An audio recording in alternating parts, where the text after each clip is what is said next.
Hey folks, welcome to 6 Minutes of Witchcraft with me, Laura Tempest Zakroff. And today the subject is the truth of myth. More specifically, how does myth influence or impact our practice? So in We the Liminal, I discuss the idea of folklore and mythology influencing your path, right? To look at the myths and stories of where you live, where you grew up, where your family may be from. All of these things can really flavor and build your path. Right? There's so much wisdom packed into mythology. We tend to look at myth sort of in a sort of fictional way, like, oh, these are just stories, but stories can have morals to them. They can have protocol. They can have so much more that explains existence. And as witches, that's one of the primary tools that we have to look at the world around us, to explain it or to see things, particularly in the stories that have been passed down over generations, even thousands of years. And I've seen some interesting commentary that makes me think people haven't read what I discuss about myth in there, like that I don't believe in myth, or that I discount it. I'm like, no, I think mythology is an amazing thing. That's why it's mentioned in the first part in Roots. It's essential. But I think it comes down to perhaps people getting maybe a little bit too particular or too literal with some myths. And I have to credit Father Vaughn in Catholic school way back when. Was one of the first people who really put it out there and said, you see the Old Testament, you see things in the New Testament. All of this is mythology. And when someone is said to be 600 years old, it's more a sense of look how wise and learned this person is. So there's symbolism in there that these things stand in for deeper secrets, mysteries, other things that we should be understanding rather than taking them very literal. So bonus points to Father Vaughn for pointing out that don't take a very literal view to these things.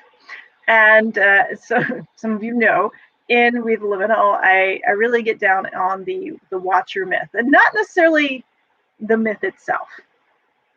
So this is the idea that angels lay with the daughters of mankind, right?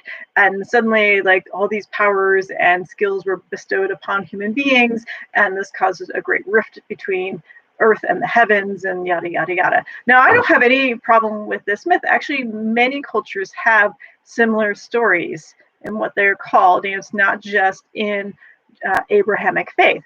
You'll find creation myths where some person, may it be coyote, a grandmother spider, to Prometheus, right? All these different spiritual beings, deities, angels, etc., help humanity along. And that's kind of where what's most important to take from that story, right? Is that there's some sort of guidance there, however you want to put it.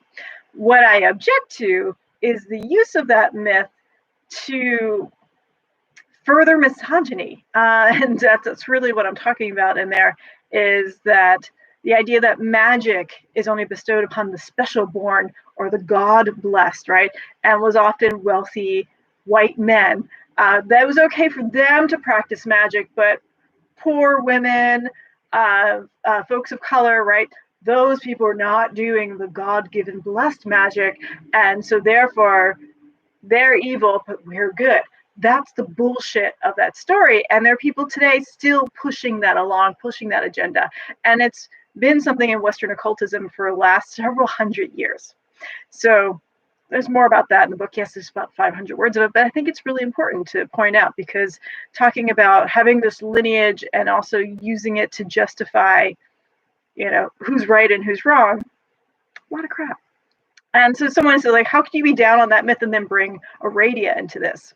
And that's kind of where I wanted to go, because I know folks have been asking me to do more with Aradia, to talk to, do a future program. And I don't want to waste that time on explaining the backstory of that. And so, yeah, I do use the concept of We Are Aradia, right, that myth. But I'm not going into this very literal myth, right? to say, oh, the daughter of and the son, all this sort of stuff and blah. The important part of the myth of Aradia, the Gospel of the Witches, which you can read more about from Charles Leland, right, 1899, is that there's this concept that the gods, the divine forces, sent their child down to earth to teach the people witchcraft. That to me is the most important thing that we take away from today, is that to teach the people witchcraft to save themselves from their oppressors. That's the thing. I don't care who you say Aradia's father was, who the mother was, what time it was it real, was it not? It's myth, right? Myth is a vehicle for the stories, for the morals, for what we need to be latching onto as the truth of that myth, right? We're not taking it literally. And think of so many stories, even today in popular culture, right, of how things get elevated, especially over time. And so to imagine that you have somebody who's of great influence, people tend to want to show how awesome they were in their background. And so you have, especially in Greek mythology, right, all these demigods. Oh, well, surely it was a son or daughter of Zeus, right? Somebody slept with a cow, and there you go. And, that's like just these mystical and these amazing backgrounds versus say, this is Joe. He was up the street. He was pretty normal until about, 20 years ago. And then he did something heroic, and we, just think he should have a more awesome background.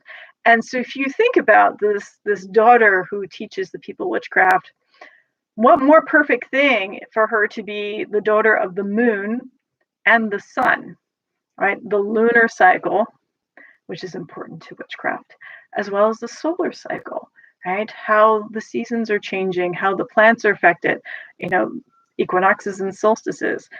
That is a less literal interpretation, but actually a more meaningful one. So I don't get hung up in those details, which change from telling to telling over time. What is more important is, where do you relate to the myth, and what can you take from it that improves, influences, impacts your practice in a positive and meaningful way. So I can see from my little thing, I'm already past 6 minutes, so I'm going to shut up now. And so if you have any questions about that, please put them below, and stay tuned for an upcoming episode on Aradia. So, bye.